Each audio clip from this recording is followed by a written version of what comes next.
बिस्मिल्लाहिर्रहमानिर्रहीम। दोस्तों, पिछली वीडियो में हमने बात की थी कि हम कौन सा साइज़ लें और क्या चीज़ें हमें पहले मालूम होनी चाहिए। और फिर मैंने आपसे कहा था कि मैं इस वीडियो में आपको बना के दिखाऊंगा ये ग्राफ। ये उससे पहले मैं आपको ये दिखाना चाह रहा हूँ, ये मेरे उस्ताद हैं, बल्कि बहुत से लोगों के उस्ताद हैं। इनका नाम है माइकल लॉक। ओके, आप देख सकते हैं कितनी खूबसूरती से ये इन्होंने ग्राफ वायर फ्रेम बनाया। सही है। और वर्क फ्लो, सॉरी तो वर्क फ्लो कुछ इस तरह से होता है, आप देख सकते हैं। ये जो हमारा इसको जो रेक्टेंगल बना हुआ है, मुझे इसका नाम जहन में नहीं आ रहा, तो इन्हीं रोटेट हुआ है। ये क्वेश्चंस होता है कि जैसे आपने वर्क फ्लो बनाया, आप सिंबल चले, अब यहाँ पर आया कि वन और मोर इवन एग्जिस्ट। अगर आपसे एक से ज़्यादा इवेंट हो रहे हैं तो क्या होगा? यस हो रहे हैं भाई, तो फिर ये होगा। नहीं हो रहे तो फिर ये होगा। ये हमारा एक वर्क फ्लो बनता है। इससे हमें ये फ़ायदा होता है कि हमें ये पता चलता है कि कितने हमारे पास पेज जनरेट हो रहे हैं प्लस काम करने में बड़ी आसानी होती है। सही है। ये तो मैंने आपको एग्जांपल दी।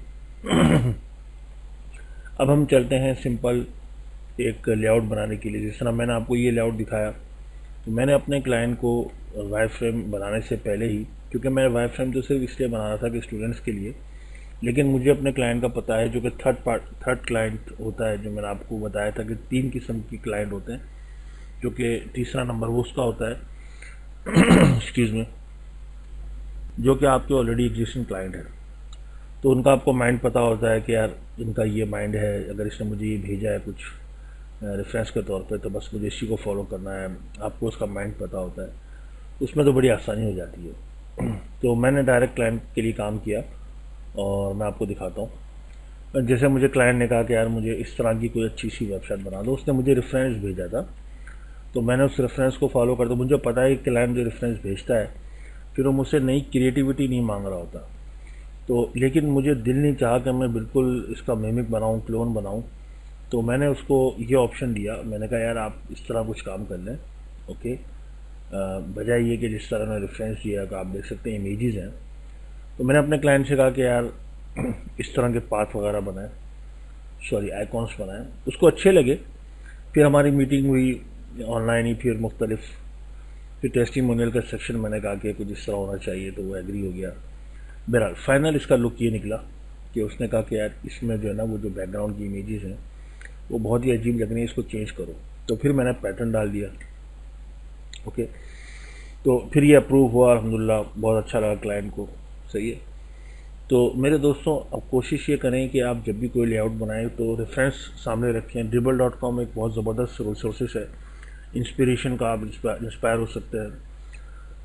अगर क्लाइंट आपको ऑलरेडी कह रहा है कि नहीं ये मेरा वायर फ्रेम है या ये मेरा एक कॉन्सेप्ट है, प्लीज़ इसी को फॉलो करें, तो फिर फ्लो के हिसाब से हमें उसी को फॉलो करना पड़ता है।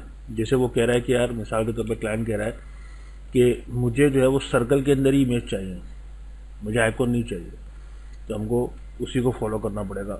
क्लाइंट ये कहता था कि मुझे अच्छा सा बैकग्राउंड इसमें से डाल दो, तो हम लोग मुख्तलिफ वेबसाइट्स के ज़रिए से, जिस तरह मैं यहाँ जाऊँ तो हमारे पास एक साइट है जिसका नाम है सटल पैटर्न्स। सही है।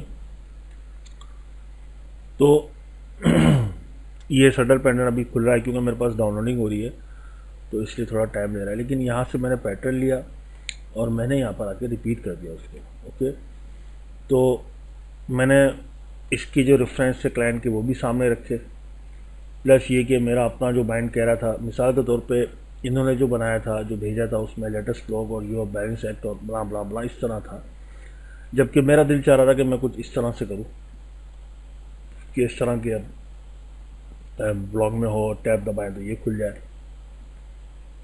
टेस्टिमोनियल इसने जो भेजा था वो कुछ इस तरह था, मुझे समझ में नहीं आ रहा था, तो मैंने फिर इस तरह बनाया, जो कि क्लाइंट ने अप्रूव किया। न्यूज़ लेटर साइन अप कुछ इन्होंने इस तरह बनाया था, मुझे मज़ा नहीं आ रहा था, और प्लस ये कि जो तस्वीर है इसका कोई सेंस नहीं बनता, तो इवेंचुअली क्लाइंट ने अप्रूव कर दिया। तो दोस्तों, आपको करना क्या है कि आप अगर प्रैक्टिस करना चाह रहे हैं तो आप किसी भी वेबसाइट के अंदर जाएं, कोई भी वेबसाइट सर्च करें, या आप मिसाल के तौर पे dribble.com के अंदर जाएं या yahoo.com के अंदर जाएं, या मुख्तलिफ साइट्स हैं उसके अंदर जाके उसको रीडिज़ाइन करने की कोशिश करें और देखें कि आपका कितना ग्रिप है अपने फ़ोटोशॉप के अंदर। बेसिक मैं आपको बता चुका हूँ वाट साइज़ के नाम से कि आप कौन से साइज़ को आप करें, और मुख्तलिफ वीडियोस मैंने और भी डाली हैं। तो सबसे पहले आप याद रखें हमारी नेविगेशन होती है, यहाँ से यहाँ तक कोई नेविगेशन समझ लें आप। फिर हमारा यहाँ से यहाँ तक आप समझ लें कुछ हीरो इमेज होता है, ओके।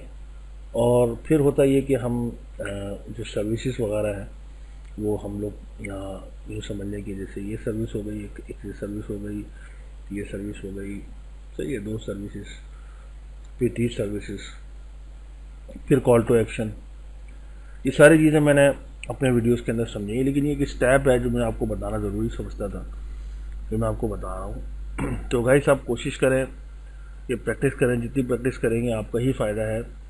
अच्छी वेबसाइट बनाने की कोशिश करें, साफ़ सुथरी, नीट एंड क्लीन, कि किसी को दिखाएं तो अच्छा लगे उसको। अब ये कलर मुझे खुद सच्ची बात है पसंद नहीं था, लेकिन मैं मजबूर था क्योंकि क्लाइंट ने कहा था कि आपको ये और ये कलर यूज़ करना है। अगर मैं इस कलर को यूज़ करता तो ये दब जाता क्योंकि बैकग्राउंड खुद ब्लैक है, ओके। तो कोई और चीज़ की आपको हेल्प की ज़रूरत हो तो please let me know. Thank you so much for watching, don't forget to subscribe. अस्सलाम वालेकुम।